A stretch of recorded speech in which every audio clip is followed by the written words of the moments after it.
The year is 1218. A stone structure stands proudly on a hill. It seems impenetrable and eternal, like the rock on which it stands. But within its walls, a living heart beats, and all its life processes, from the formidable gates to the tiny flame in the hearth, are controlled by one man. He is not a king or a count. He is Klaus von Bluchendorff, the Castellan, the guardian of this castle. We are used to imagining the Middle Ages through the prism of heroic legends and lavish celebrations. But real life in a castle is not just feasts in the Great Hall. It is the daily, painstaking work that makes the castle what it is. Not just a stone fortress, but a self-sufficient, living organism. Klaus is its brain, its will, and its memory. In his hands lie the fates of hundreds of people, and on his shoulders rests the responsibility for every brick and every jug of water. He is the shadow that moves the mechanisms of the castle. He decides how much firewood to prepare for the winter, how much to pay the merchant for spices, and who will stand guard at night. His day is not a series of heroic deeds, but an endless list of routine but vital tasks. Watch the video to the end to find out what was really hidden behind the walls of the castle in 1218, where every day was like a quest for survival. With the first rays of sunlight not yet penetrating the deep cellars, Castellan Sir Klaus von Bluchendorff was already there.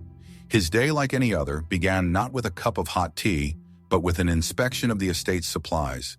In his hands was a heavy key that symbolized his power and enormous responsibility for the welfare of everyone who lived and worked within the walls of his residence.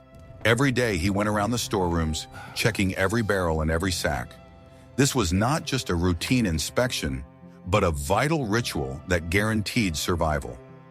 The estate could withstand any adversity, but without a reliable supply of provisions, it would be doomed to starvation and ruin. In the grain warehouses, Sir Klaus examined the boxes of wheat and oats. He took a handful in his hand, checked for moisture, and assessed the quality. He had to know exactly how much grain was left and whether it would last until the next harvest. If supplies were low, he would have to make an important decision. Either reduce the servants' rations or organize purchases from neighboring farmers. Both options were risky, but hunger was worse than any enemy. He kept careful records, writing everything down in a book he carried with him. He understood that his decisions directly affected people's lives. Then he went to the cellars where dried meat and salted vegetables were stored. The strong smell of smoked meat and spices that hung in the air was the smell of security for Klaus. He personally checked the condition of the barrels of salt and meat, making sure that nothing had gone bad.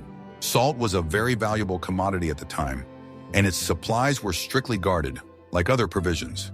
He discussed with the warehouse manager how much food to distribute each day and how to organize its distribution. Not a single piece was to be wasted, as this guaranteed the survival of the estate. Klaus understood that every product was not just food, but part of a large, complex system that sustained the entire estate. His job was difficult, but he did it with complete dedication. He had to be aware of everything that was happening on his property. He knew how much firewood was needed for the winter, how much coal was needed for the stoves, and how much wine had to be bought for guests. He was not just a manager, but the true master of this place.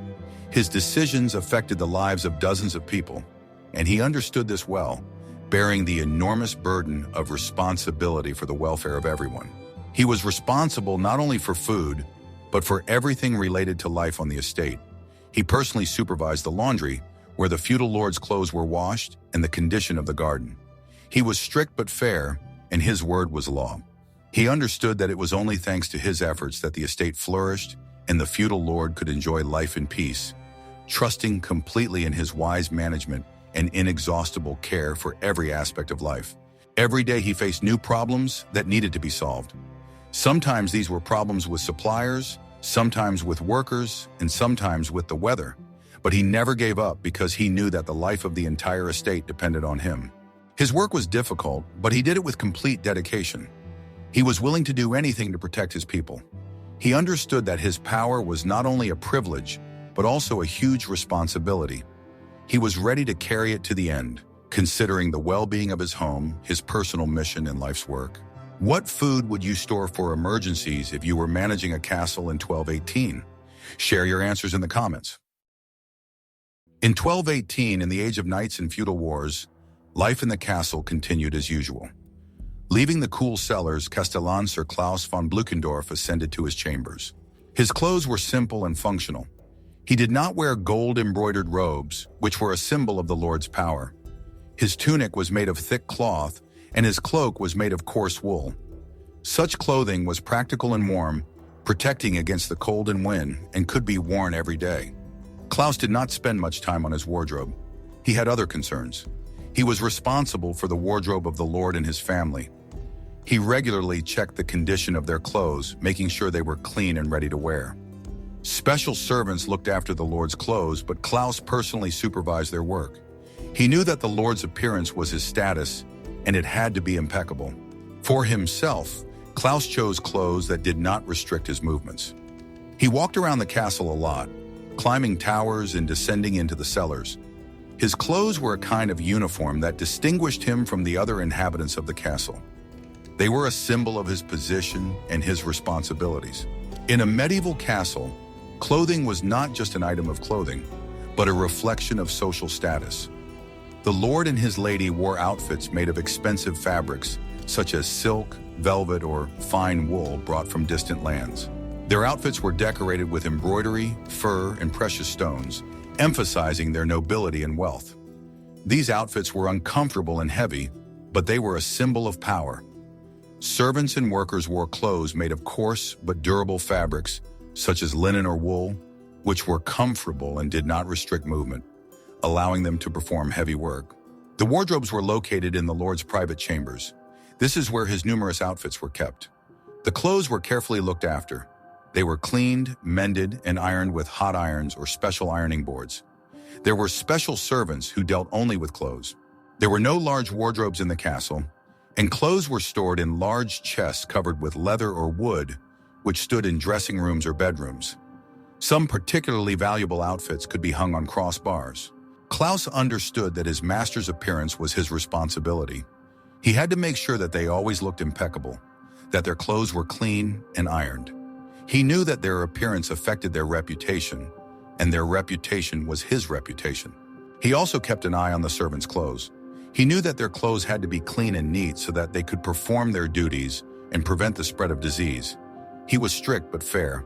He understood that the servant's appearance was a reflection of his work and the order in the castle. In a world where every stitch on a garment and every fold of fabric mattered, appearance was not just a matter of fashion, but a sign of social status and power.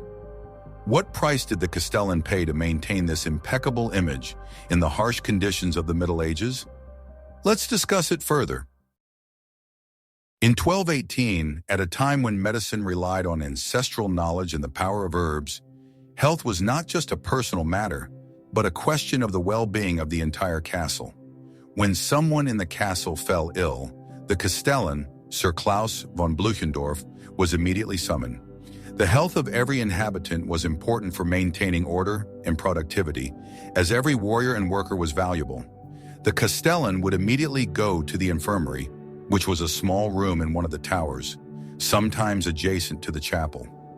There were no doctors in the modern sense, only herbalists or healers who knew the properties of plants and had their own arsenal of remedies that had been tried and tested for centuries. Klaus examined the sick, asked the herbalist questions, and made decisions. He knew that diseases could spread quickly, especially in the confined space of a castle, and that this could undermine the garrison's ability to defend itself or disrupt the entire economy. Therefore, he made sure that the sick were isolated in a separate room to prevent epidemics. He discussed with the herbalist which herbs to use for treatment and how to get people back on their feet as quickly as possible. He knew that not only the fate of these people was in his hands, but also the fate of the entire castle. For example, herbalists used chamomile decoctions to treat colds, as it was considered the best remedy for relieving pain and reducing inflammation. Herbs with antiseptic properties, such as yarrow and plantain, were used to treat wounds. They were crushed, applied to the wound, and secured with a linen bandage. Despite the lack of modern knowledge about hygiene, herbalists intuitively understood that cleanliness could help. They used boiling water to wash their tools and hands, as well as to prepare decoctions, and wounds were washed with wine or vinegar.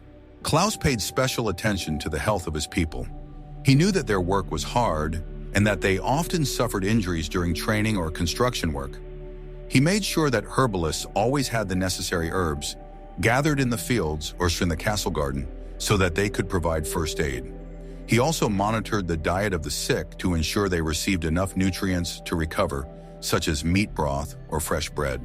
Sometimes Klaus encountered serious illnesses that the herbalists could not cure, such as bubonic plague or severe fractures. In such cases, he turned to experienced doctors from neighboring towns or monasteries who were skilled in more complex treatments, such as bloodletting or applying plaster casts, if available. However, this was expensive, and he resorted to it only in extreme cases. Medicine in the castle was a complex and risky business, but Klaus was ready for any hardship because he knew that the lives and well-being of everyone depended on him. He was not just a manager, but a real father to his people. He was ready to do anything to protect them. He understood that his power was not only a privilege, but also a huge responsibility. He was ready to bear it to the end. Klaus remembered how several years ago, a fever had broken out in the castle. It had come with merchants from distant lands and quickly struck half the garrison. The symptoms were terrible: high fever, chills, weakness. The herbalist, old Gunther, threw up his hands in despair. His usual potions were useless. Klaus realized that without strong, healthy soldiers, the castle would be vulnerable. The risk was too great to just wait. And then Klaus decided on a desperate measure. He sent a messenger to a distant monastery where, according to rumors, there lived monks skilled in alchemy and herbal medicine. The road was dangerous, but the messenger returned 2 weeks later, carrying a small clay pot with a bitter dark potion and a piece of parchment covered with writing. The instructions were complicated, but Klaus believed in their power. He ordered the potion to be mixed and drank it himself first to show that he was not afraid. Then he persuaded the soldiers to take it. Many were skeptical, but seeing the Castellan's determination, they obeyed. Gradually, the fever subsided. Slowly but surely, the soldiers began to recover. It was not a miracle, but the result of a long search and a willingness to take risks. After this incident, Klaus began to trust his intuition even more and was willing to look for solutions beyond the usual. He realized that even in the most desperate situations, there is hope if you are not afraid to try something new. In addition to treatment, Klaus paid attention to prevention. He insisted that everyone in the castle observe personal hygiene as much as possible. Water barrels were installed in the castle courtyard, and Klaus demanded that soldiers and servants wash their hands and faces regularly. He also introduced a rule that drinking water must be boiled, especially in summer when diseases spread most quickly. He also kept an eye on the stables, barns, and warehouses to prevent the spread of rodents and insects that could carry disease. Once a month, all rooms were thoroughly cleaned and aired out. Klaus understood that simple cleanliness was a powerful shield against many ailments. Thanks to his efforts, the castle maintained relative sanitation, which was rare for that era. Diseases that devastated entire villages passed through his estates with minimal losses. Klaus was not a doctor, but his common sense and concern for people made him the best protector of their health. He knew that a strong army and a prosperous castle begin with the health of each individual.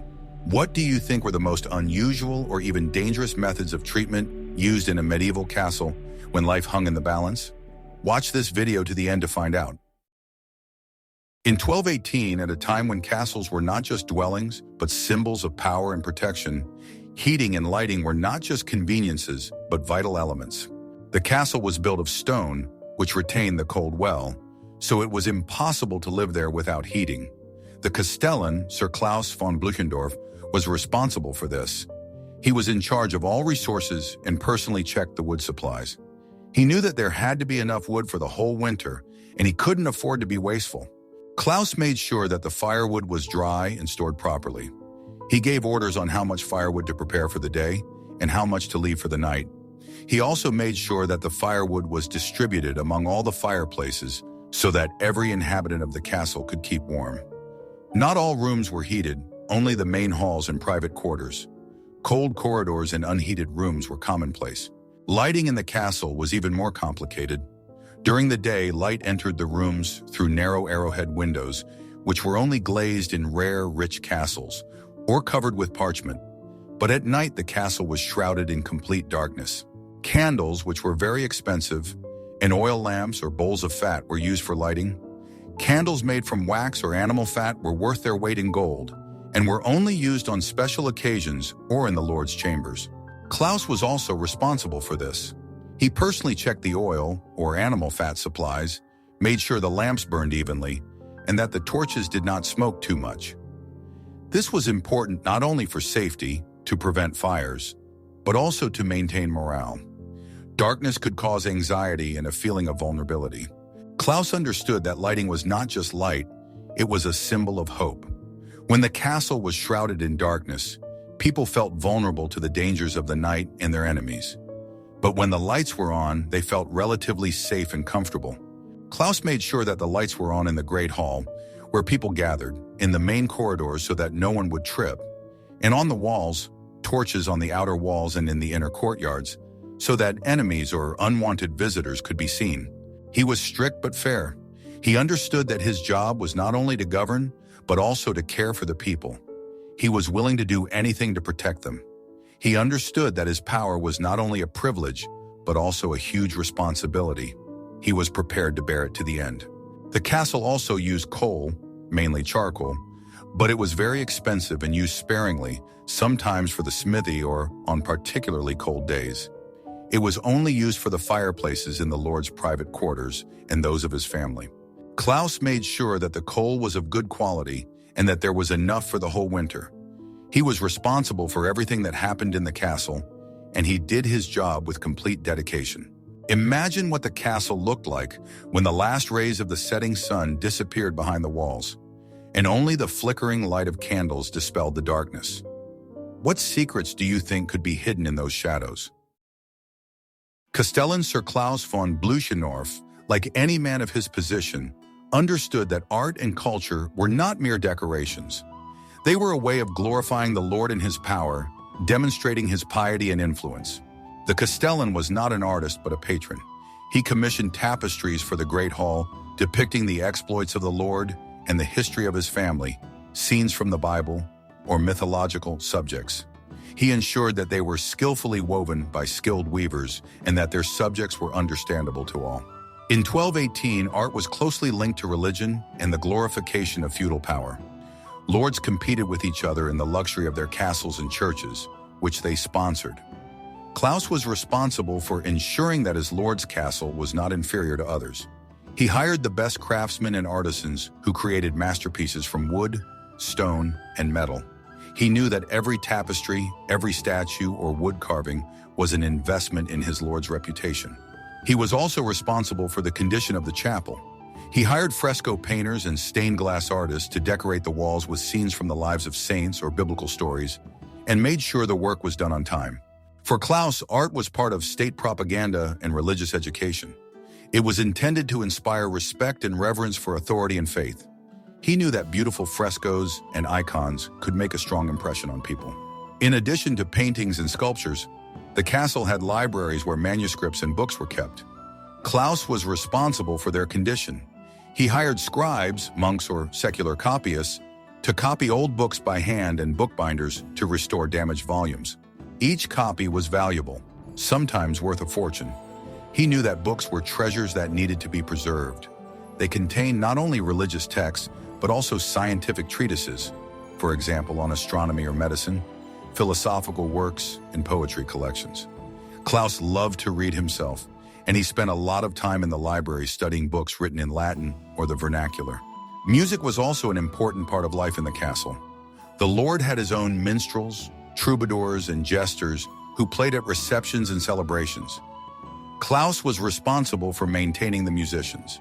He hired them, supervised their training, and ensured that their instruments, such as lutes, flutes, bagpipes, and drums, were in good condition. He knew that music could create a certain atmosphere, and he used it to impress guests and keep the spirits of the castle's inhabitants high. The castle also hosted theatrical performances, often in the form of mystery plays, morality plays, or simple comedies performed by traveling actors or the inhabitants themselves. The Lord was a great lover of entertainment, and he would commission plays or host theater companies. Klaus was responsible for organizing the performances. He hired actors and oversaw the sets and costumes, often simple but symbolic. He knew that theatrical performances were not just entertainment, but a way to show guests his education and wealth. All of this, painting, sculpture, books, music, theater, was part of a large system that worked to glorify the Lord and his family. Klaus was the brain behind this system. He was the man responsible for making sure everything ran like clockwork. He was strict but fair. He understood that his power was not only a privilege, but also a huge responsibility. He was prepared to carry it to the end. One of the most difficult projects Klaus faced was the creation of a family portrait gallery. The Lord wanted all his ancestors, from the most ancient, to be represented on canvases in one room. Klaus had to embark on a long journey through ancient estates and monasteries to find and copy portraits that were scattered throughout the country. It was painstaking work that required not only organizational skills, but also refined taste. He communicated with other castellans, abbots, antique dealers, and chroniclers to reconstruct forgotten details of genealogy and find suitable miniature painters or fresco masters capable of imitating the style of different eras. Klaus understood that these portraits were not just images. They were a visual history, a testament to the antiquity and nobility of the family. He personally inspected each canvas or fresco, discussing every detail with the artists, from the shade of fabric on a doublet to the expression in the eyes. As a result, the gallery became one of the main attractions of the castle, delighting all who visited it and enhancing the Lord's prestige. In addition to large projects, Klaus paid attention to the little things. He introduced the tradition of annual cultural evenings, where talented servants and peasants could demonstrate their skills. Folk songs and ballads were sung, ancient legends were told, and dances passed down from generation to generation were performed. Klaus believed that it was important to support not only high art, but also folk art. He believed that it was the soul and true strength of the nation that lay in it. He awarded the best performers, which motivated others to develop their talents. These evenings became an important part of life at the castle. They not only entertained but also brought people together, reminding them of their common roots and traditions. Klaus understood that cultural unity is the foundation of prosperity. He was not just a manager, but a guardian of heritage, a man who believed in the power of beauty and art. He was willing to do anything to preserve and enhance this treasure for future generations. Did you think that life in the castle was all about battles, supplies, and sanitation? Think again. Watch the video to the end to find out what works of art were created in the castle while everyone thought its inhabitants were bored. Sanitation in a medieval castle in 1218 was one of the most unpleasant but also most important concerns of the Castellan, Sir Klaus von Bluchendorff. He regularly inspected all the rooms to check their condition. He inspected the latrines, or toilets, which were located in the towers or on projections of the walls, and made sure that they were not clogged and, if possible, cleaned regularly. This was important to prevent the spread of diseases that could devastate entire settlements in those days. He also checked the wells and cisterns to make sure that the water supplied to the castle was clean and safe to drink. Klaus understood that cleanliness was the key to the health of the entire castle. Klaus also inspected the moat. He knew that, unfortunately, all waste was often dumped into it, and it was a source of unpleasant odors and disease. He couldn't change this long-established system, but he could make sure it worked effectively. He gave orders for the moat to be cleaned regularly, as far as possible, and for waste not to be allowed to accumulate and rot in the sun. It was difficult but necessary work, often carried out by specially appointed servants.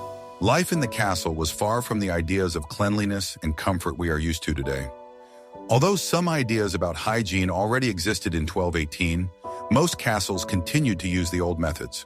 There was no central sewage system in the castle, and all waste was simply dumped into a moat or special pits.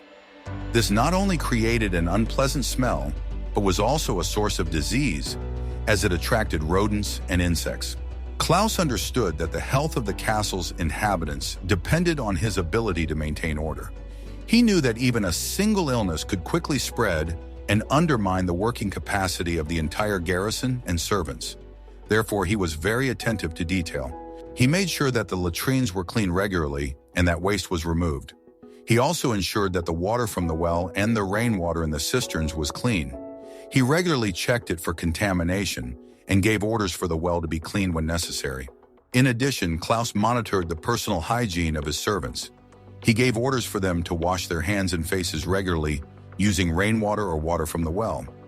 At that time, soap was very expensive and was mainly used for washing clothes, but Klaus understood that even simple cleanliness could prevent disease. He also made sure that the servants' clothes were clean and tidy, as dirt could contribute to the spread of parasites. His concerns were not limited to the servants. He also kept an eye on the personal hygiene of the Lord and his family. He knew that their health was the most important thing for the stability of the castle. He made sure that their baths, wooden tubs filled with warm water, were clean and the water was warm. This was a rare luxury. He also made sure that their clothes were clean and ironed. Klaus was not just a steward. He was the guardian of the health and well-being of all the castle's inhabitants. He understood that his job was not only a privilege, but also a huge responsibility. He was willing to do anything to protect them. How did Klaus cope with this unpleasant but important aspect of his job? The answer is coming soon. Stay tuned. Klaus von Bluchendorf knew that despite its grandeur, the castle could not exist without livestock. It was the heart of his economy, the main source of food and strength. Therefore, he regularly visited the barns and stables. He inspected the animals, checking their condition and health. He talked to the stable hands and herdsmen, asking them questions to make sure the animals were getting enough care and food. He was especially attentive to the horses. Horses were not just animals, but comrades in arms, indispensable in nightly battles for transporting goods and messages. Klaus personally checked their condition, making sure they were healthy and ready for battle or a long march. He knew that without horses, the castle would be vulnerable and the Lord less effective in military campaigns. In 1218, when every castle was a self-sufficient fortress and source of power, the role of domestic animals was critically important. Horses were used to transport goods for hunting and, most importantly, for military purposes. Klaus was responsible for their health and training. He hired the best grooms to look after the horses and experienced healers or herbalists to treat them.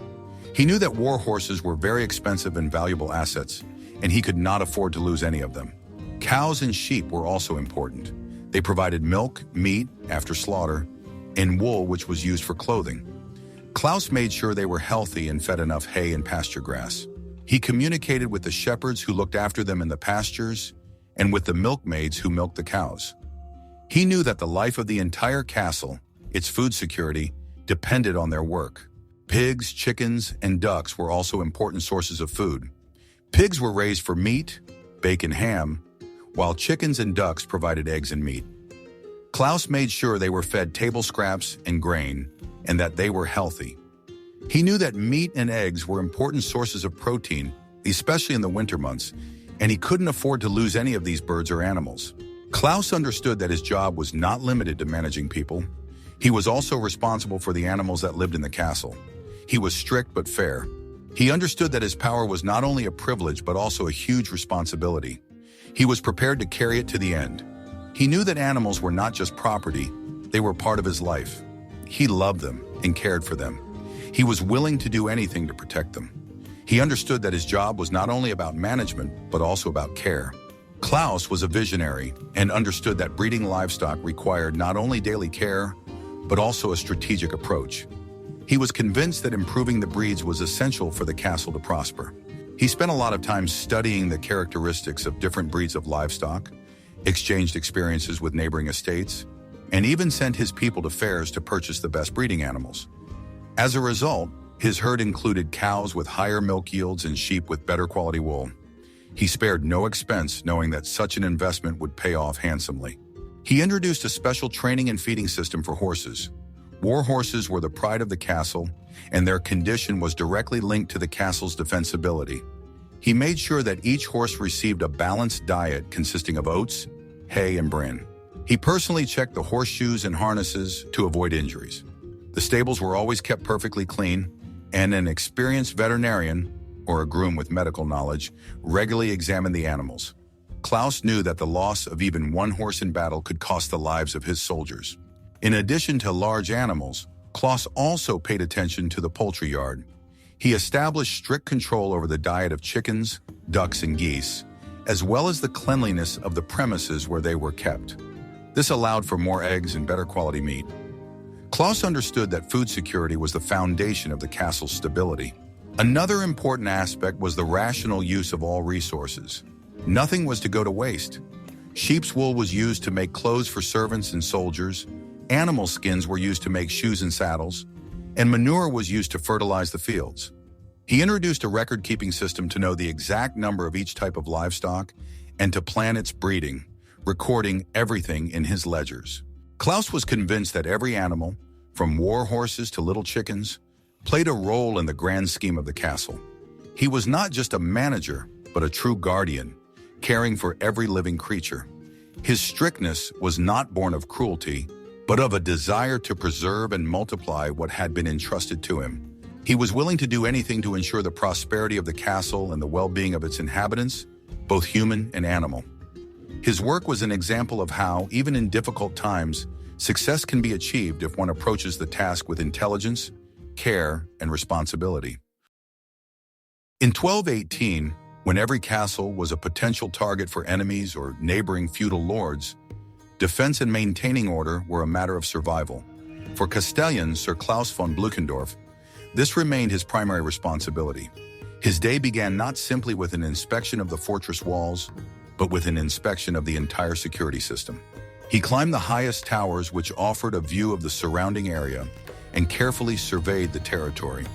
He checked the condition of the walls, inspected the battlements, now as architectural elements rather than for combat, and made sure that the guards were at their posts, vigilantly performing their duties. Klaus was not just a commander, he was a strategist. He understood that a castle could be captured not only by storming it, but also from within due to betrayal or negligence. And therefore he maintained order and discipline. He was ready to repel any attack, whether it was an assault by bandits hiding in the nearby forests or well-armed enemy troops. He trained his men, monitored their combat readiness to ensure they were able to use their swords, spears, bows, and crossbows effectively, and kept their weapons in good condition. Weapons were the main means of defense and had to be in perfect condition. He paid particular attention to the castle gates, which were the most vulnerable spot. He personally checked their condition, monitored the drawbridge, and ensured that it was always in good working order. He knew that the gates had to be closed at night and guarded by reinforced sentries. He also made sure that there were always people on the walls who could watch the surroundings and signal if danger approached. In 1218, castles were centers of power and defense, and their task was to ensure security and stability in the region. Sir Klaus's castle was not only the lord's residence, but also a refuge for peasants in case of attack. His task was to ensure peace and tranquility for all who lived under the protection of its walls. He was responsible for the lives and well-being of all who lived on his estate. Klaus understood that his power was not only a privilege but also a huge responsibility. He was ready to bear it to the end. He was strict but fair. He understood that his job was not only to govern, but also to care for people. He was ready to do anything to protect them. He also made sure that everyone in the castle felt safe.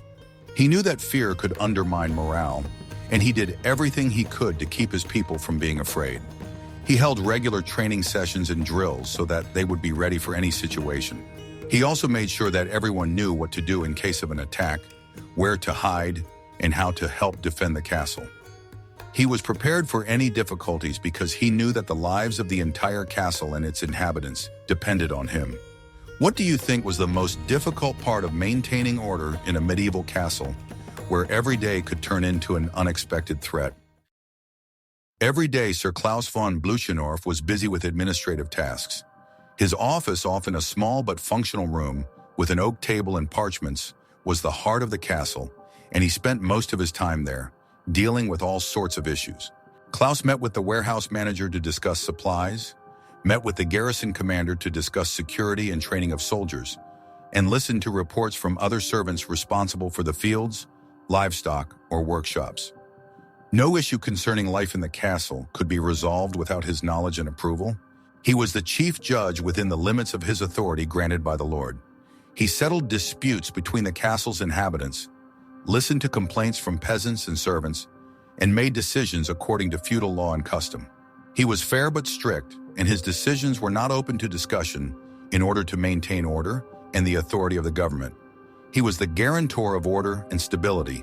Any dispute, from theft to failure to fulfill duties or land disputes, came before him, and he made a decision that was final. His word was law, and his authority was unquestionable. In 1218, when life in the castle was difficult and full of worries, administration was an important part of its existence. Klaus was responsible for everything that happened in the castle, and he did his job with complete dedication. He kept records of all expenses and income, writing them down on parchment or clay tablets, ensuring that all taxes, podati, from the peasants were collected, and that all bills for goods or services were paid. He was the de facto financial director of the castle. Klaus was also responsible for the staff. He hired new servants and craftsmen, trained them, and made sure they did their jobs. He dismissed those who did not perform well and rewarded those who worked hard with more food or better conditions. He was strict but fair. He understood that only well-trained and disciplined staff could ensure order and prosperity in the castle. He was also responsible for all of the castle's external relations in the Lord's absence. He negotiated with merchants who brought goods and with neighboring feudal lords over borders, trade, or conflict resolution. He was a diplomat. He was willing to do anything to protect the interests of the Lord and his estate. His ability to negotiate and maintain peaceful relations was no less important than military prowess. Klaus was not just a manager. He was the brain that ran the entire life of the castle. He understood that his job was not only a privilege, but also a huge responsibility. He was ready to carry it out to the end. He was the man responsible for making sure everything ran like clockwork. He was the guarantor of stability and prosperity. Trade was an important source of income for the castle, as well as its link to the outside world. Castellan Sir Klaus von Bluchendorff was responsible for all trade relations. He met with merchants who brought goods and negotiated prices. He ensured that the castle received everything it needed, such as salt, iron, spices, fine fabrics, and weapons, and that it received these goods at a fair price, often in exchange for grain, wool, or other products from the castle's farms. He also controlled the collection of taxes from the peasants who lived on the Lord's lands. These taxes could be in cash, if coins were in use, or in kind, grain, livestock, or handicrafts. He knew that taxes had to be fair so as not to cause discontent and riots, but at the same time they had to be sufficient to maintain the castle and the Lord. It was a difficult job that required a delicate balance, but Klaus handled it with flying colors. In 1218, when trade was not as developed as in later eras but still played a key role in the life of the castle, Klaus was also responsible for the safety of trade routes. He ensured that caravans passing through the Lord's lands were protected from bandits, which in turn ensured a steady flow of goods and income. He understood that trade was the lifeblood of the castle, bringing in the necessary resources and sustaining its life. We spent a day in the castle, built in 1218, and saw that life there was difficult, harsh, and full of worries.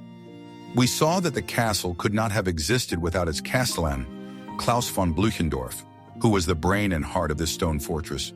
His story is one of duty, honor, and responsibility. It reminds us that behind every great structure, there was a person who was responsible for its functioning. What other aspects of life in the Middle Ages would you like to see? Share your ideas for future videos in the comments, and we will be sure to consider the most interesting ones. Don't forget to subscribe to the channel so you don't miss any new videos.